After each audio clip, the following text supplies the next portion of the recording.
So, what is the premise and narrative of a superhero? What do? They save the world, right? Superheroes have formed the cultural identity DNA of many societies around the world.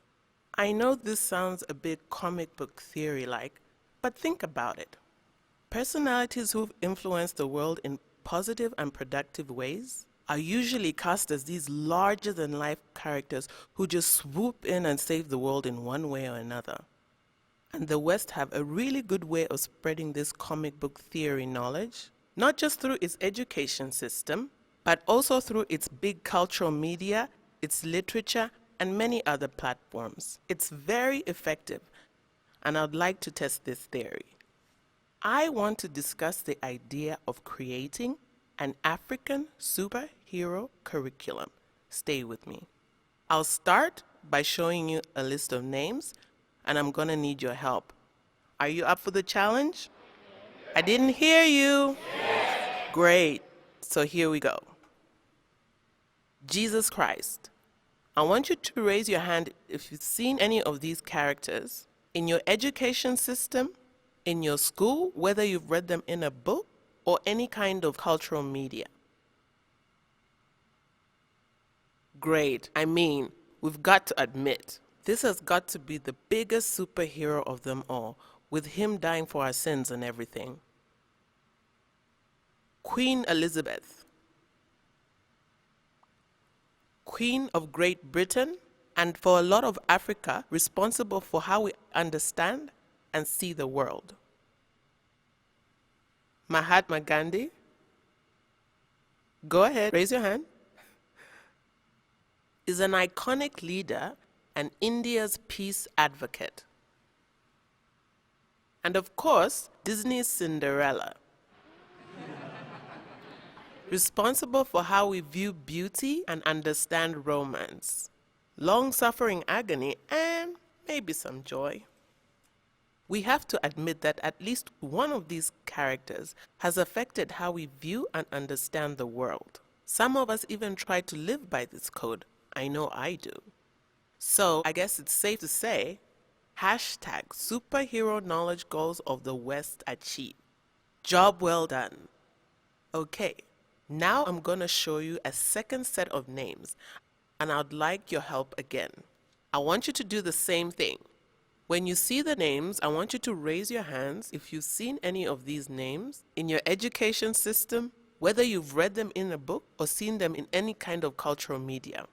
But I want you to raise them only if you've seen them as many times as you've seen the first set of names that I showed you. Are you ready? Gundu Vedyango. No one? She's the original matriarch of the Victoria Falls and the surrounding areas and was responsible for brokering a co-leadership with the invading Chief Mukuni in the southern province of Zambia. Anyone? No? Mansa Musa. Oh, some hands, good. Is the leader of the Songhai Empire of Mali, and it was said to be as vast as Western Europe, both in size and wealth, and they created many trading routes across Africa. Imhotep, Minister of Pharaoh, famed mathematician, astronomer, and the architect of Djoser's Step Pyramid that still exists today. And Chika Ezinye Eseobu. She's an intellectual and researcher from Nigeria who believes the transformation of Africa relies on harnessing our own indigenous knowledge.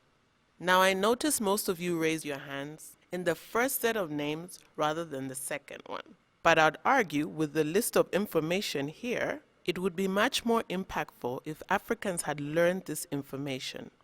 Now, the West have a very good way of teaching us their knowledge, and they demonstrate that unless we learn this knowledge, we won't attain much in terms of development or achievement. I believe that even if the West has done so much to improve the world, that our own indigenous knowledge would have had an impact. I propose that we need to acknowledge and then restore this indigenous knowledge so we can create our own superheroes.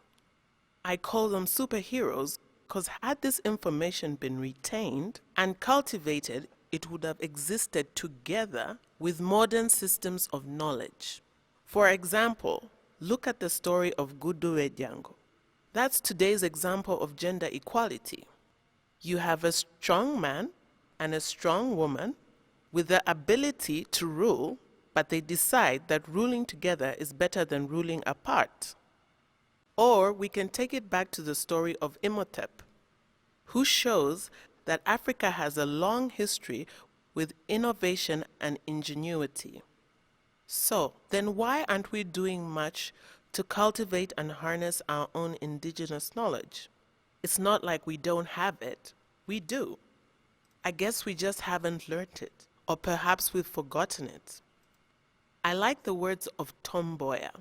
He was a Kenyan politician who was assassinated sometime in the 60s for his progressive thinking. And he said, "I have news for you. There is no Superman. It is up to us." Tom Mboya was simply saying that Superman has already come and has saved his people. And what we need to do is find a way of saving ourselves. And it's important to remember that. I'd like to talk about another superhero from the West, J.D. Rockefeller. I mean, this guy is the original entrepreneur and America's first billionaire. And he said, charity is injurious unless we find a way to become independent of it. And I think Africa has been a recipient of a lot of superhero knowledge from the West.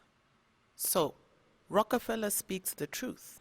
But how do we become independent of this charity if we've been taught that's the only way to survive? Rockefeller himself has built systems of knowledge that still exist today. Whether it's college institutions, whether it's philanthropic institutions, whether it's even big business. And yet we find it hard to identify our own indigenous knowledge, and let alone whether it could build empires. But there is hope.